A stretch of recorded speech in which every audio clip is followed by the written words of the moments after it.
You know, all these lawyers all the time, sometimes I feel like they work for the fucking devil. And that leads me to that. We have a Devil's Advocate 2 coming, everybody, because Devil's Advocate, if you remember this movie, if you love this movie, you hate this movie, if it gave you weird sex dreams, there's a sequel coming, because I'm just going to say there's some weird fucking sex shit in this. But Devil's Advocate 2 is apparently moving forward with Keanu Reeves attached to it. So Keanu Reeves is coming back. Regency Enterprises is working on this. They've been trying to make this happen for a while. There's no word on Al Pacino yet if he's coming back. There's no word if Charlize Theron's coming back. But we do know that Keanu is coming into this. Of course, the movie came out in 1997, made $153 million at a $57 million budget, which is a huge win. Yeah, right, Mike, it's a huge freaking win. But they tried to do like a spin-off series, the actual writer of The Devil's Advocate, or the original source material that they based the original movie off of, Andrew Niederman, actually tried to do a series called Judgment Day, and then it was a prequel series. It kind of fell through. But now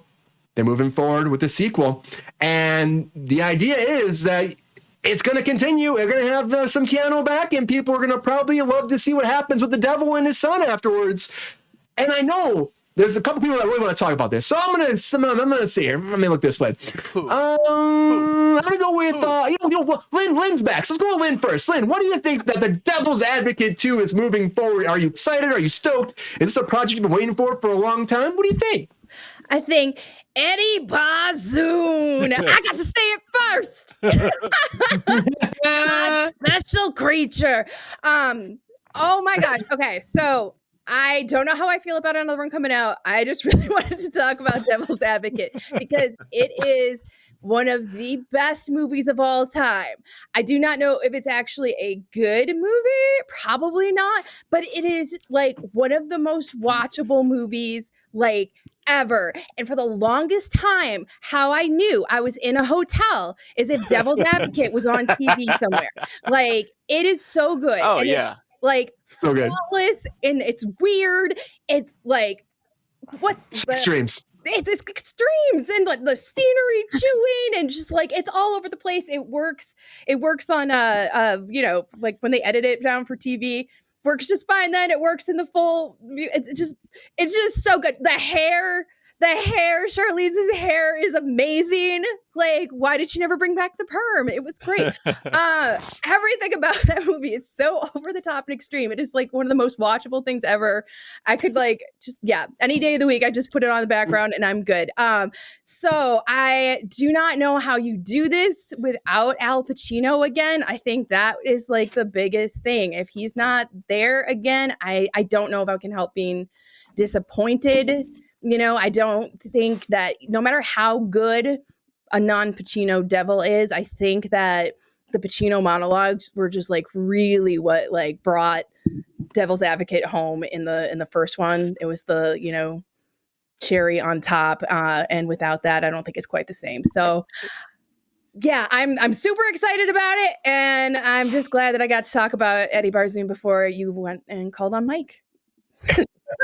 I do love, like, Glenn Mazzone said, like, why not a TV series? That's what they were trying to do, was a prequel series. That kind of makes sense, though, too. Like, honestly, for this, you could do a formulaic lawyer series. That's worked really well for a lot of TV networks. So but then you don't have Keanu. You don't have Keanu, unless maybe you have him do a pop-in. They did that with the, what was one with the pill, where they had Bradley Cooper come in, and Vince, Limitless. He popped. Yeah. He's a producer, and he popped, and you could do something like that, but it's not the same. Did that do well? And Al Pacino, I don't think so, but Al Pacino also was getting pretty old, but it doesn't matter. He's still fucking acting his ass off. He could come in and do this, and he's working on, like, he worked on an Amazon show for like a couple seasons. Like, why would he not do this? The Hitler, yeah, Hunters, the Hunters. Thank you, Sean. What do you think about this? Are you a fan of The Devil's Advocate? Is this something that you would watch if it comes, or when it comes, I should say? And are you excited that Keanu would come back to a project like this after? Well, it's been since '97. Yeah, I mean, this actually might have been one of the first movies I saw with a boob in it.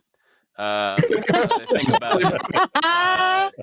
And with I think there was like some light implied incest, if my memory is correct. More than implied. Oh, okay. Okay. Yeah. So it's heavy on the incest themes. Heavy.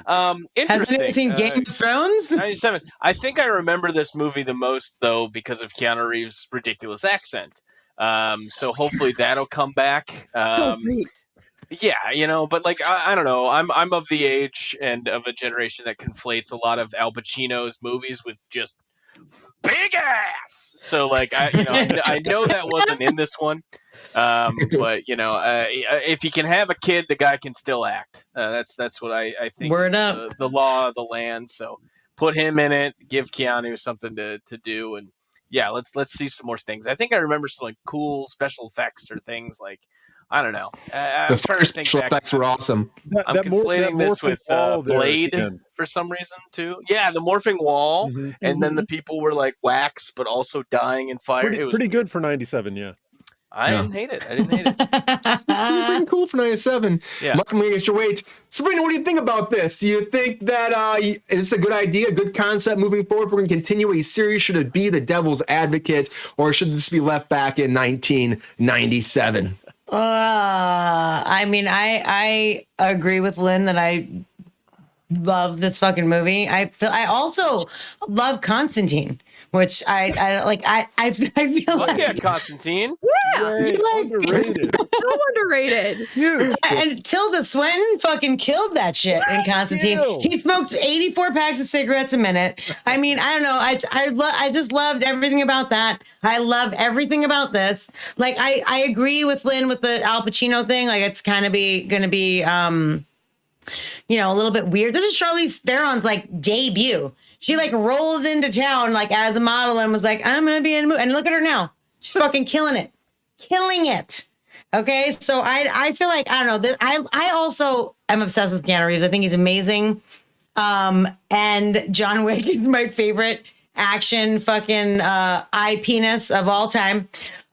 So I'm into it. I'm into it in any capacity. I'll watch Keanu Reeves literally do anything, but do something amazing like this. Like, okay, I wasn't stoked on the, reboot of The Matrix. Fine. But I still am super stoked on him. And I feel like this whole devil situation is really, he's got a lot of experience with it. I feel like he's going to be amazing. Hopefully Charlize Theron will pop in. I don't know where they're going to go with it, but I'm excited to find out, to be perfectly honest. She really did. She's fucking gorgeous. When is she not though? She's so hot. I fucking love her. Yeah. I love where Keanu is like maybe too good now. Like that. Until Sean brought it up and Sabrina, you just touched on it now. Like part of the charm was like he was not good then, but in such a charming way. So it worked. And if he's like good at like just like really doing like high level performance, I don't know, it might not work. He's so badass. Well, he's at a stage in his career where he's like doing shit he wants to do, like instead of versus things he has to do. Like he just has done so well of just kind of appealing to a new generation of people that just like seeing him and like him being himself in movies. He's not making the Lake House anymore, which is great. I love that movie. That movie was very lovely. Yeah, but that's not what we want. We want to see Keanu like in some action. It was so sweet. There was a tree involved. The tree grew. It was terrible. But whatever. I like him anyway.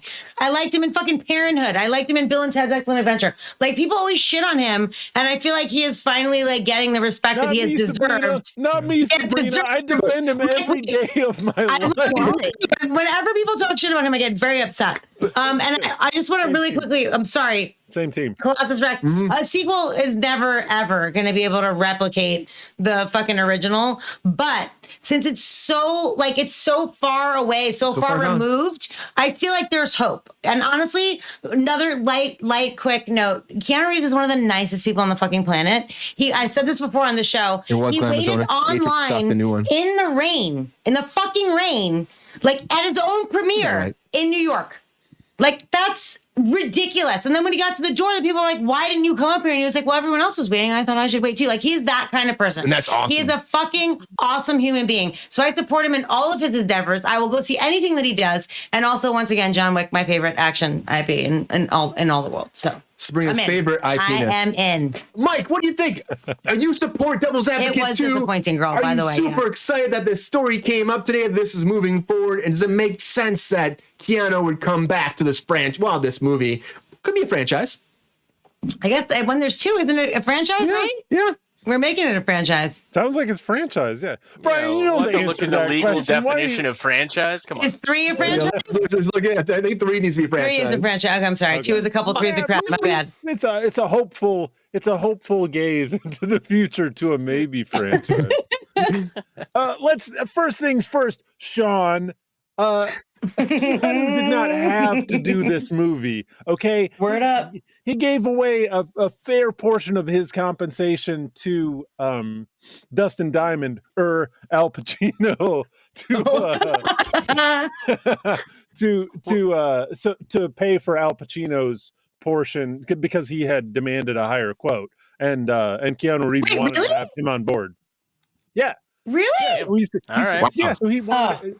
And Pacino had been wanting to... See, he gets better and better. He does. He's great. He can't be better. He can't be better. I'm happy to see so much love in the I chat. fucking love him.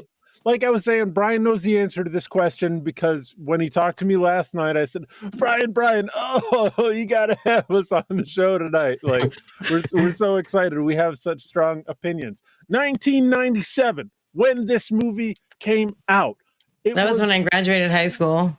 We were approaching, and that was a great time to graduate high school, Sabrina. We were approaching the peak of American cinema right before the solar flare from the sun knocked us into an alternative reality. Because right before that happened, we had the 2 volcano movies happening the same year in 1998. And that was the moment when our culture was still that was pre-digital. That's when everything was real, maximum gun-toting John Woo. And right the moment before that happened, you had this movie. And before Eddie Barzoom, God's special little creature. When you got to be the first to say it, I got to be the last to say it. For a long time imagined getting that tattoo because I thought an Eddie Barzoom tattoo would be great. Thankfully, prior to the sex offenses that he committed, the actor Jeffrey Jones. So this movie had so much going for it. Like it has so many visual influences that you see later and that you saw before. Like I see a lot of Silence of the Lambs in the way that the plot is structured. You've got all the Santeria fava beans in the beginning, the fava beans, the brain cannibalism, all throughout the movie. And then lest us not forget, and I won't drag this on too long, you have at the end of the movie Al Pacino as the devil. Once we have our occurrence at Owl Creek Bridge moment where we bring Keanu Reeves back to the present time. Wow, you're very versed. I like it. I've seen it. Probably goddamn near 30 times. This happened tonight, Sean. Too many. It's not many. It's too many. But he's back at the very beginning of the movie. He gets to live his whole movie over again. He's happy because he can remake his choice. And then you see, oh, okay. Well, now the devil Al Pacino is taking another take. He's the it's a hot take. The other attorney. He's the other attorney saying, oh, well, maybe this time vanity is the sin that I'll choose to break into my son's soul with, rather than incest, which I presume was the sin that he was trying to work with. Did you? It was great. It was great. Okay. 35. So good. That leaves the whole incest angle open for him after that. Okay, he can do that again. Do that again. He's not banging his sister. I'm not watching. After the vanity part. Yeah, it might be an interesting show, but if they're talking about it, then it's a vanity project because I can't imagine that this would just be money, and I don't know that there's that many people that care. Like, Apparently, we all do. So maybe there's a lot think it's out there. more. There's fans in the show. Very selective, elite, beautiful, attractive, intelligent audience. Like, I don't know that the money giving public is quite as deep as the people that we have the luxury of hanging out here with. But yeah, fucking give us another one.